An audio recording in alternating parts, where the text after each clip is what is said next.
Johnson joins us for the next 52 minutes. We will take a few calls starting at the bottom of the hour if you'd like to talk to Governor Johnson specifically on policies, issues, election 2012, how you can support him. He is the Libertarian presidential nominee and candidate for 2012 for president. And Governor Johnson has been referred to as the most fiscally conservative governor in the country. He was the Republican governor of New Mexico from 95 to 2003. He is best known for his veto record, which includes over 750 vetoes. So he's kind of like a Ron Paul-style governor. But he's also for decriminalization of marijuana, a lot of other issues. He is a true libertarian in every sense of the word. And I hope Ron Paul endorses him, because Ron Paul endorsed Chuck Baldwin for the Constitution Party 4 years ago when it was clear Ron Paul couldn't win because of media demonization and cheating and things like that. Same thing happened this time, but he had even more support.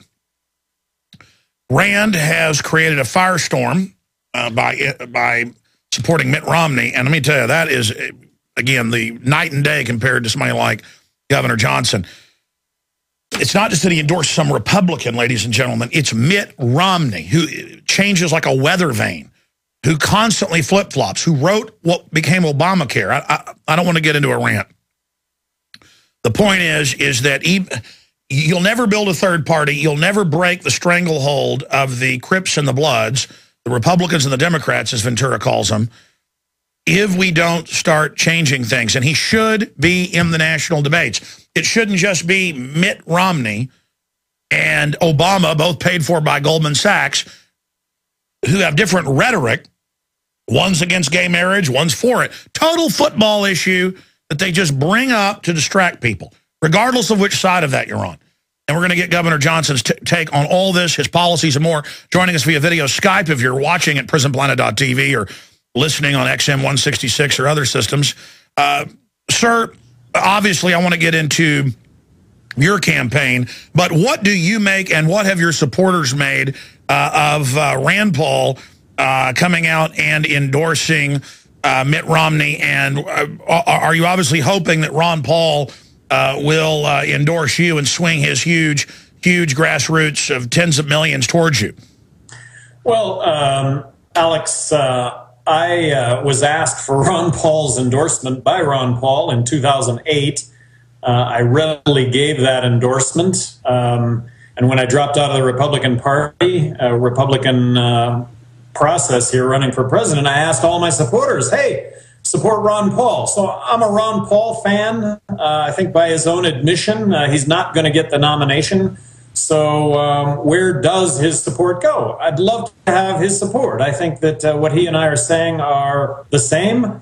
Look, I think it's important that I am in the national debates against Romney and Obama. I'm going to be the only candidate that doesn't want to bomb Iran. I'm going to be the only candidate that wants to get out of Afghanistan now, bring home the troops. I'm the only candidate that's advocating, I'm promising to submit a balanced budget to Congress in the year 2013, believing that if we don't fix our budget, that if we don't spend within our means, we're going to find ourselves in the midst of a monetary collapse. And what that is that the money that we have doesn't buy a thing. And I don't see life in America as very pleasant when the money that we have doesn't buy a thing. And Ron Paul needs to endorse you sooner rather than later, because yeah, you know, Alex, I'm not expecting his endorsement. So we're not asking for it. I'm not expecting it. But that said, it's about his supporter. It's about everybody listening, I think, and everybody listening having a voice. And I'm presenting myself as that voice. But it's a no-brainer. If he didn't endorse John McCain, that he can't endorse Mitt Romney. He's got to. He was a Libertarian presidential candidate in '88, as you know. Well, I know that, and I think there's Rand coming out and endorsing Romney. I mean, that's all about politics and somehow staying part of the Republican Party. I talked to Republican supporters of Ron Paul in Fort Worth just the other night, and they were imploring me to stay within the Republican Party and to work within the Republican Party, that they had worked really hard to make changes within the Republican Party and wanted those changes to stick. Look, I completely agree with that. I applaud all the Ron Paul supporters that have worked so hard to really try and change and continue to try and change the Republican Party. But come over to the Libertarian Party. There aren't any changes that are going to have to be made. Well, if anybody thinks Mitt Romney is going to turn against Goldman Sachs and the globalists and all the rest of it, they've got another thing coming. I mean, Mitt Romney is going to do what his special interests want him to do, and that's why I'm worried about Rand down the road, because Romney probably will get in. You know, you're there basically to inject real issues. I wish you would win, but people should get behind you. And everybody's turning against Obama right now. Barring some big crisis or war or staged event, I think Obama's toast. The writing's on the wall. The left is turning against him. The establishment's turning against him. It's starting to look like a rout here. The sharks smell blood. And then it's going to be Mitt Romney, and Rand Paul now has hitched his wagon to that. What's he going to do when Mitt Romney says torture is good, NDAA is good, attack Iran is good? I mean, that's what Mitt Romney stands for. It is what Mitt Romney stands for. Mitt Romney says, hey, let's balance the federal budget, but you know what? We need to grow defense spending a little bit, and we need to hold Medicare harmless. Well, you can't do that. I finished the second grade. The mathematics doesn't add up. Look, we need to cut $1.4 trillion from the federal budget now. That is a 43% reduction in federal spending. I would be the only candidate if I'm in the debates. A libertarian candidate for president, me. I'm going to be on the ballot in all 50 states. I think that is very significant. No, I agree. I agree. Governor, people should get behind you. And then the argument, well, that'll just put Obama in. I don't think that squares with it. I mean, I think you're going to have a lot of Democrats who are mad at Obama as well voting for you. Well, really, I come at libertarian candidates. I being a libertarian nominee for president. Me, I'm going to come at Obama hard from the left, from a standpoint of civil liberties, and I'm going to come at Romney hard from the right, from the standpoint of dollars and cents and balancing the federal budget. In the few states where they've actually done an analysis of who I take more votes from, I actually take more votes from Obama, which doesn't surprise me, but the analysis is somewhat mixed, which holds to my belief that I end up taking equally from both parties, and I take from a group independents that wouldn't ordinarily vote. Well, I think maybe I'm going to give independents a reason to vote, or I'm going to give a lot of people a reason to vote, that their vote would actually be cast in an ideological way that says, look, we care about civil liberties, and look, we care about a balanced budget. Where do you stand? Because Rand Paul is doing some good work saying he's proposing a bill protecting Americans from drone surveillance without warrants. Well, what about the Pentagon? They're not supposed to be domestically involved. And now the head of the Army came out in the CFR report 2 weeks ago and said, hey, we want to put armed troops in every city to aid the police. I mean, I might as well move to Guatemala or Nigeria or Saudi Arabia or get to teleport back to Nazi Germany or North Korea right now. I mean, just the racing of the CIA director saying, we're listening to you without warrants, ha, ha, ha. Why do you think they're going so crazy right now, both political parties, like a cancer metastasizing? I mean, what's your take on all that? Well, it's about electing leaders that aren't standing up to this. We need to have a leader stand up against this. I'm going to be the only candidate for president that wants to abolish the Department of Homeland Security. This stuff, as you point out, every single day, it's getting worse, not better. And if you think it's going to change electing Romney, you know, you're crazy. And of course, this has gotten worse under Obama. It's going to continue to get worse under Obama. It is, absolutely. Again, GaryJohnson2012.com. Is that the best website for folks to visit? That is the best website to visit. Thank you. Oh, you bet. GaryJohnson2012.com, folks. And you win. A protest vote, injecting ideas. He could win. I mean, things have happened like this. But regardless, We've got to support somebody from outside the power structure. I'm sorry, I'm not endorsing Mitt Romney, folks, the author of Obamacare, Mr. Anti-Gun, any of it. It's not going to happen. He loves the drug war. He loves, all of it. We've got to support somebody else. Now, I know they fought to keep you out of debates. They fought to keep you. The system's scared of you because they know you're a real constitutional libertarian, slash old line conservative common sense. So they're very, very afraid of you. They've tried to really suppress you like they did Ron Paul 4 years ago. What do we do, because you're on in all 50 states, to make sure you're in the debate when the two parties have hijacked that? What do we do to make sure that they can't blacklist you?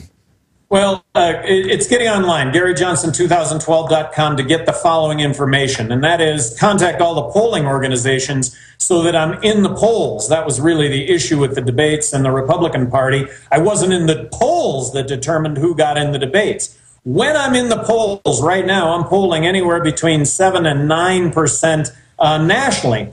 I think most, the biggest contributor to the fact that I'm 7 to 9% is the fact that I'm the third name.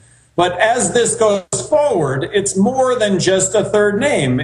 It is someone who is stronger than Obama on civil liberties, and it's someone who's stronger than Mitt Romney when it comes to dollars and cents. Governor, stay there. Stay there. We got to go to break. Wow. But I mean, what a great point. They won't even let him get his name in the polls. Or like when Ron Paul would win a debate and win in the poll, they just wouldn't show him. Incredible. Look at the fraud. The system does not want us supporting Gary Johnson. We need to. Libertarian for president, not supporting Mitt Romney. Your calls are coming up in the next segment for Gary Johnson, former governor of New Mexico, very successful out there, sticking to his promises. And he is running as a Libertarian candidate.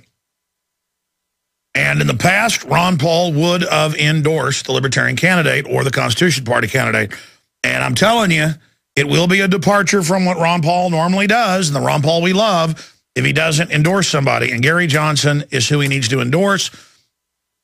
I know that some people that are working for Ron Paul, the Politico types, want to be big stars in the Republican Party, but this isn't about that. It isn't about, just going into the Republican Party and being taken over. And I know a lot of Ron Paul people think that's happening, and that's good. But we've had a great Republican Party platform here in Texas for a long time. They never follow it. So the ideas of, well, maybe Ron Paul should endorse Romney so he gets a speaking slot that almost no one watches now. I mean, these things are a joke. These things are a joke. And there's a real disenchantment. Congress has a 9% approval rating. Governor Johnson, it took people only 6 months to start waking up to Obama, that he'd conned them. Used to it took people 3-4 years to wake up to a politician. Are voters starting to get more savvy? I mean, why do you think the American people are buying millions of guns a month? No, I think that that's exactly the case. And I would like to point out that so much is made about working together. Working together is just code in Washington to spend more money.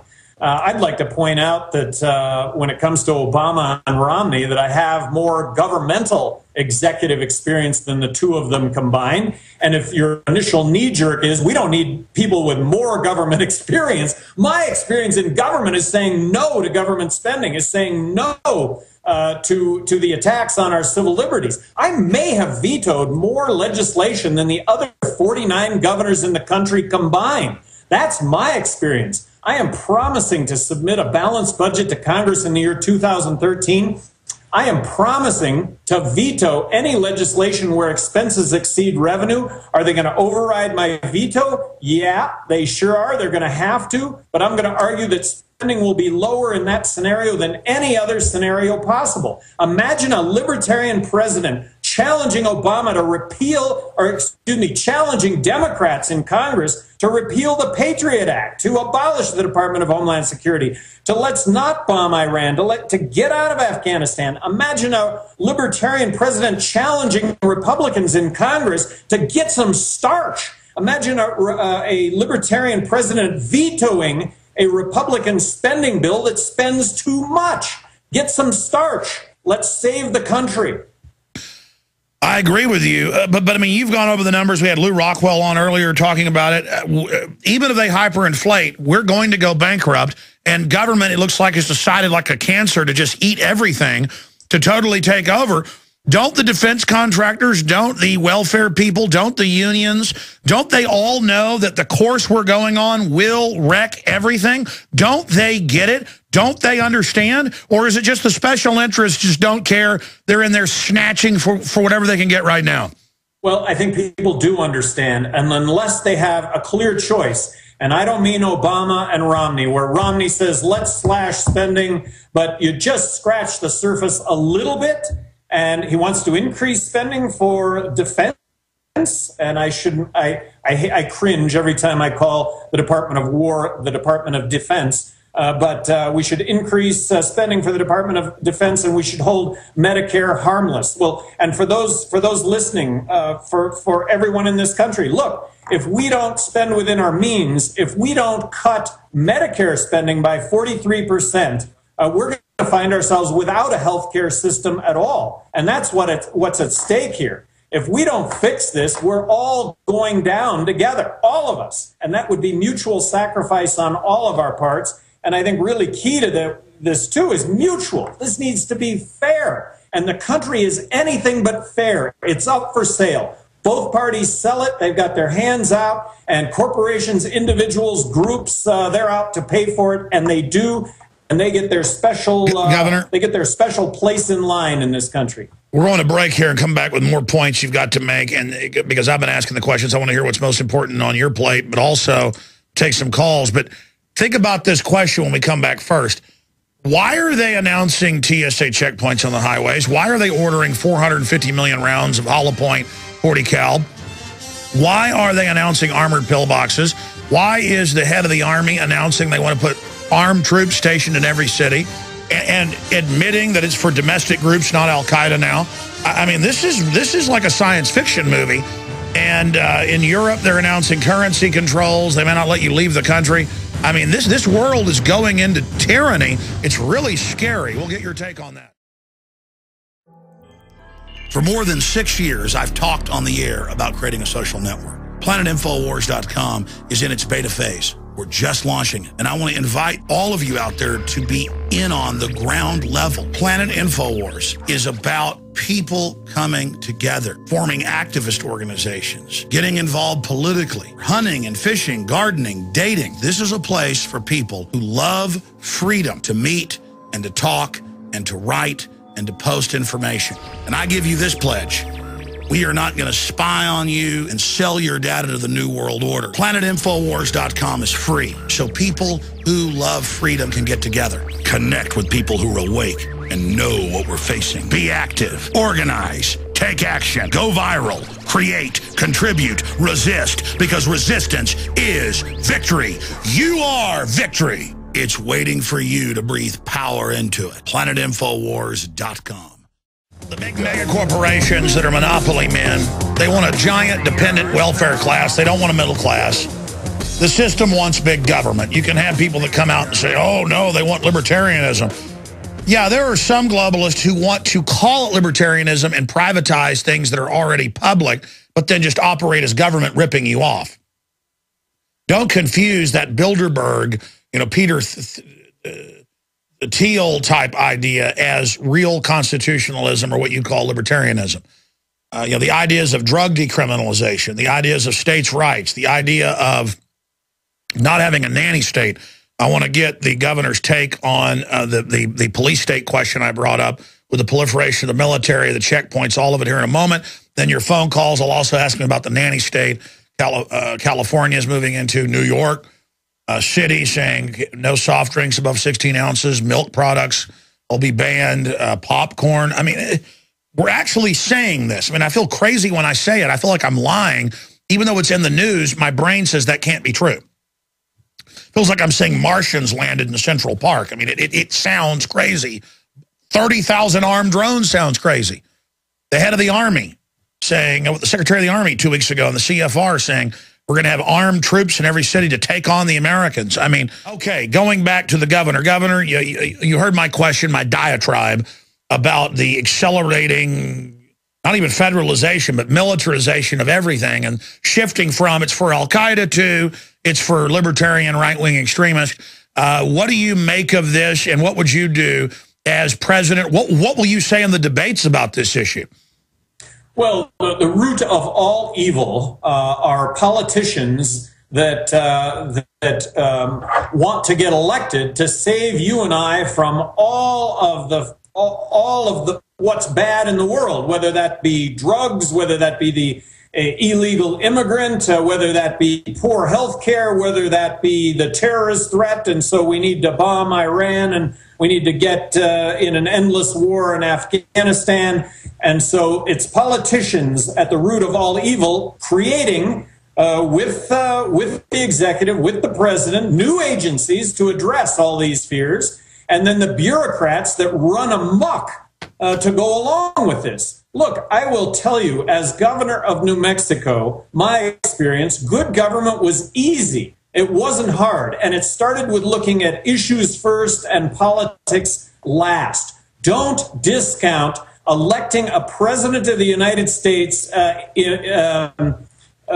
beholden to no one, that goes in, and if no laws change, being able to control all these agencies, because the President of the United States appoints the heads of all these agencies, because the President of the United States appoints the heads of all and the membership of all boards and commissions, the President of the United States controls rules and regulations. The President of the United States controls exactly what it is that you are talking about right now, because these are all being driven through the various bureaucracies. That can come to an end, electing a president of the United States that's actually going to bring leadership as opposed to status quo and being bought and paid for.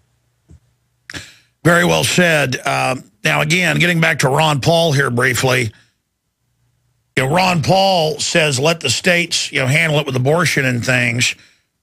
But then you get off into other issues that, that are national sovereignty issues. You mentioned illegal aliens.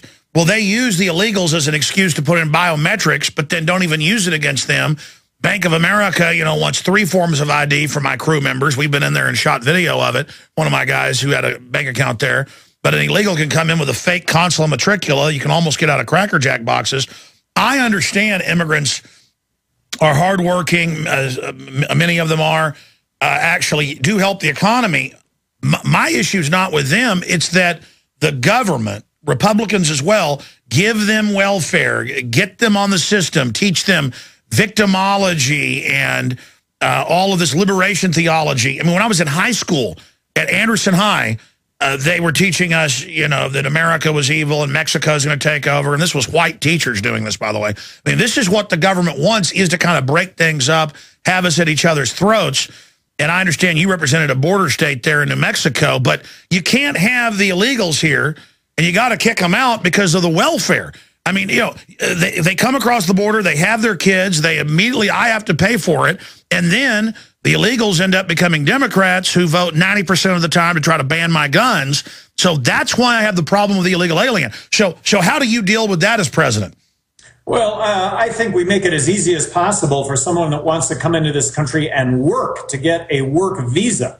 I'm not talking about citizenship. I'm not talking about a green card. I'm talking about a work visa that would entail a background check, because we don't want criminals working in this country. With regard to the 11 million illegal immigrants that are here in this country right now, I think we need to set up a grace period where we can get them a work visa. And you're absolutely right about welfare. We do not want this to be about welfare. It needs to be about work. The third promise I'm making when it comes to the economy, besides submitting a balanced budget and vetoing expenditures that exceed revenue, is I am advocating throwing out the entire federal tax system, throwing out the income tax, throwing out corporate tax, withholdings, abolishing the IRS and replacing it with one federal consumption tax, in this case the fair tax.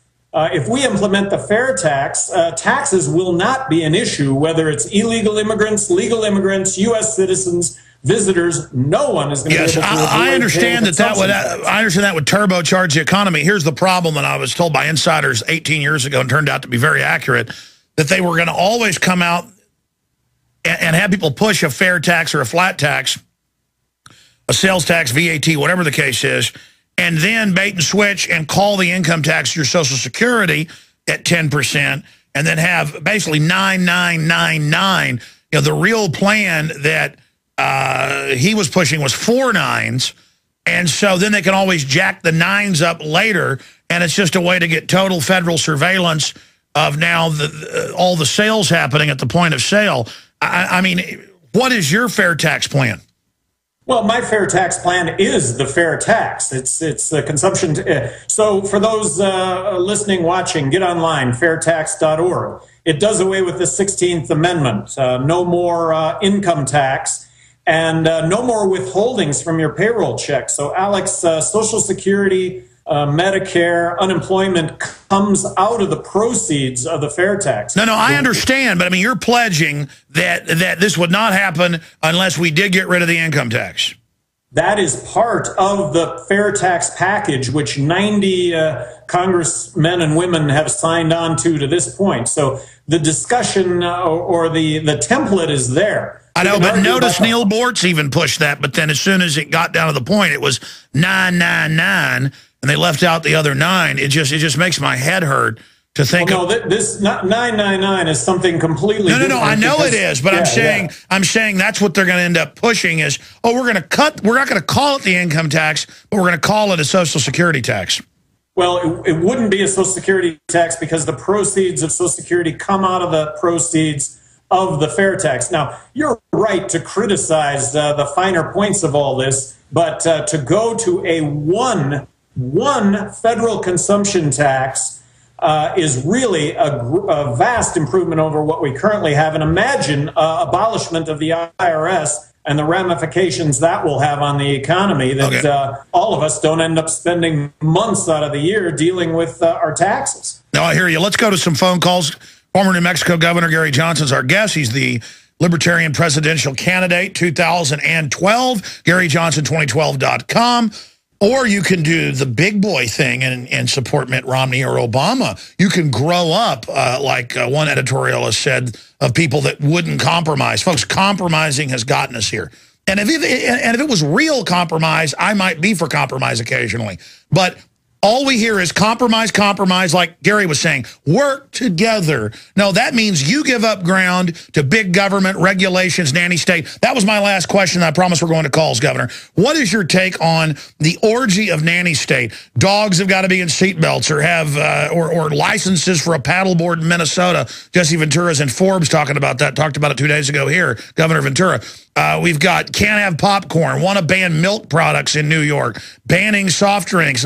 I mean, so hopefully I'm speaking the obvious here. Bloomberg comes out, talks about sodas and the fact that they're unhealthy, drinking a soda over 16 ounces. Well, he's absolutely right. But he's going to make this government policy. Okay, so let's just look at this for a second. He makes this government policy. He makes it a law. You can't sell sodas over 16 ounces. You just buy two 12-ounces. You just buy two 12-ounces. But the point is, let's say he implements this. It's very, you know what, it brings about awareness. People actually do get healthier. They're able to measure this somehow.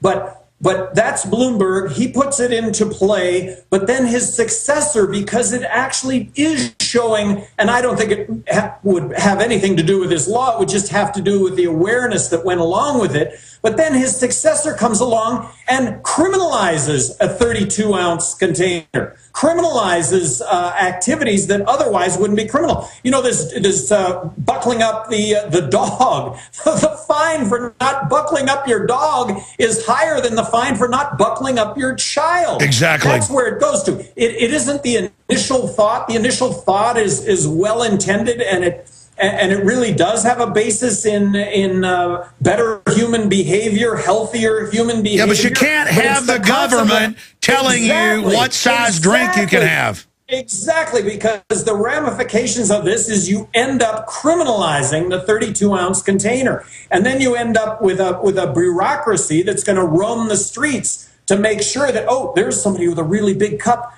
Is there water in the cup or is there Coke in the cup? Absolutely, Governor. Yeah.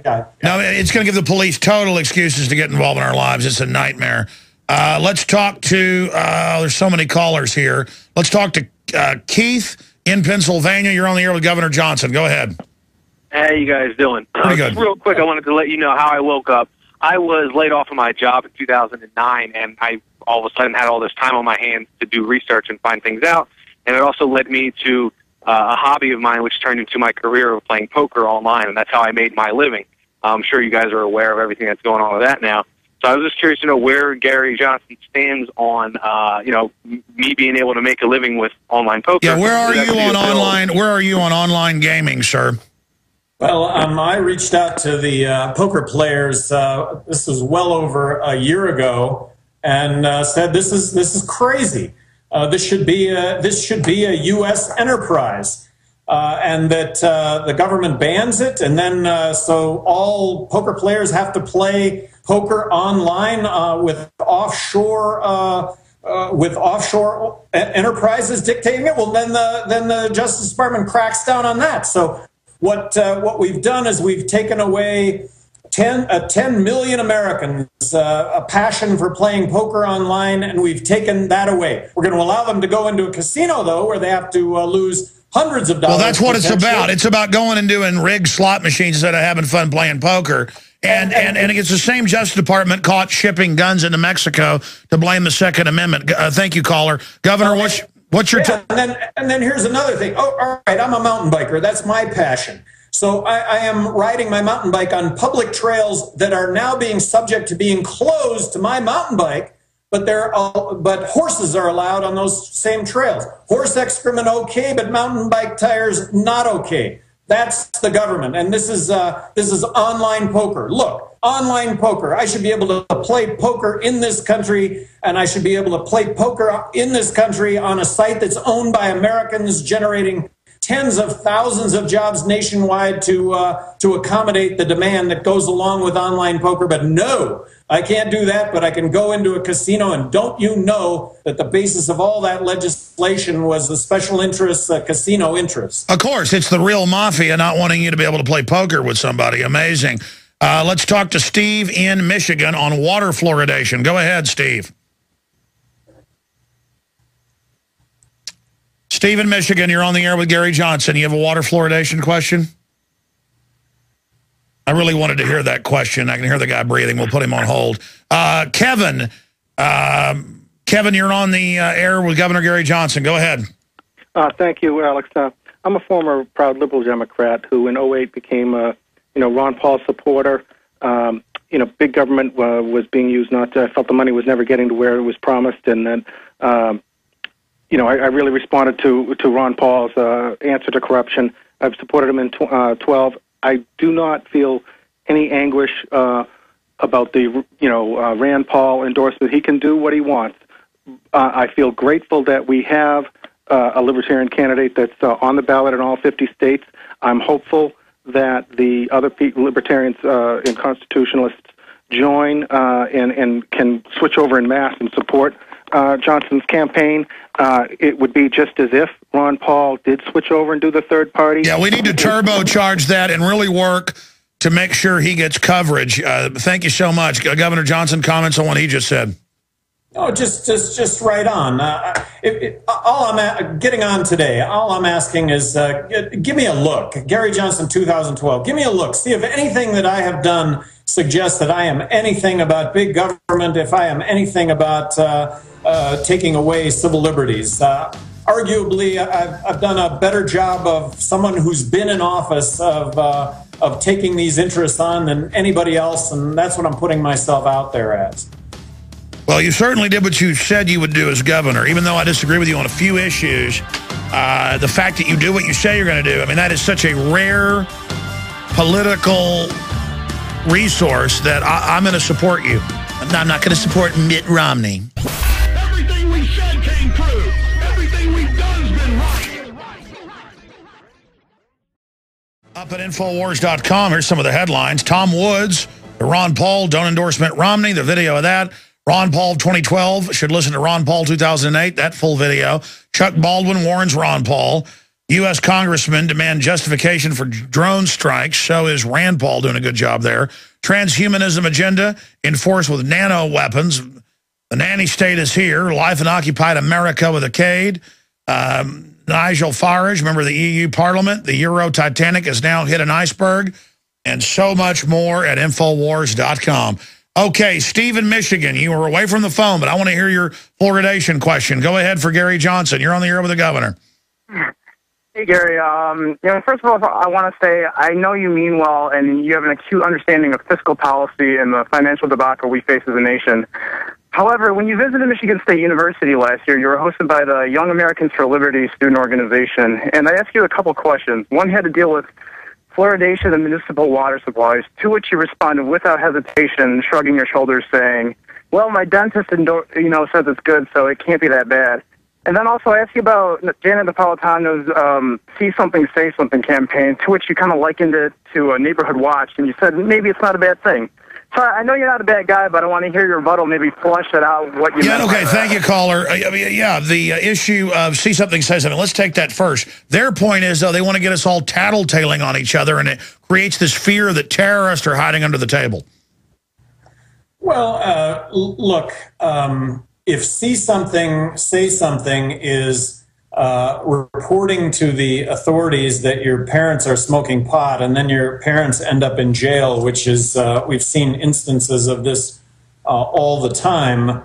No, that's not a good thing. So, Steve, I really always want to be honest and forthright, and the See Something, Say Something in terms of no TSA, in terms of no Homeland Security, and gee, if you really do see something that you should report it. Exactly. I mean, if I see somebody doing something illegal, I will call the police or do something myself. You're for getting rid of Homeland Security. I mean, that answers, you said that before he came on. Well, so my point is that this is the kind of thing, without government, this is the kind of a thing that we can rely on. Fluoridation. Look, I don't want to make it a federal government program to fluoridate the water, but if your city's fluoridating the water and it's something that you're absolutely opposed to, then that's where that issue should reside, not certainly with the federal government. Sure, I think those are good answers, and we can further educate you on those things. Real fast, let's talk to Dan in New Mexico. Last caller we have time for. Sorry to the other callers. Dan, go ahead. Hello, Governor Johnson. Calling from Albuquerque here, and we definitely support you. Definitely, no doubt about it. Here in Vantana Ranch, I got my sign up. A couple things. First is I'd like you to address how you would get homeschoolers better supported. We only got about a minute and a half. Okay, homeschoolers. What else? And number two is that I do think that you can win. I think it's a money issue. I'd like to help with that. I'd like to call the Utah office. Can you give me a name to talk to? Get online, GaryJohnson2012.com. Talk to Grant. And, okay, thank you. We got to jump, but folks, even if the point of supporting is to get the word out. Bottom line, you only lose by not trying. Governor, real quick, what's your view on homeschooling and the assaults on that? Well, I'm an absolute supporter of homeschooling, so when it comes to the federal government and what should the federal government do regarding education, abolish the Federal Department of Education. Give all this back to the states, 50 laboratories of innovation and best practice, and that's exactly what we'll have. But get the federal government out of education. Established in 1978, look at educational performance from 1978. It's gone straight down. Now. Governor? Nothing to suggest value added. Absolutely. Candidate for president. Thank you so much, Gary Johnson. Big show tonight on TV, 7 o'clock. PrisonPlanet.tv.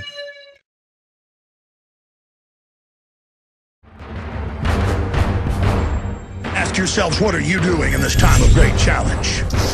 What are you doing to unlock minds?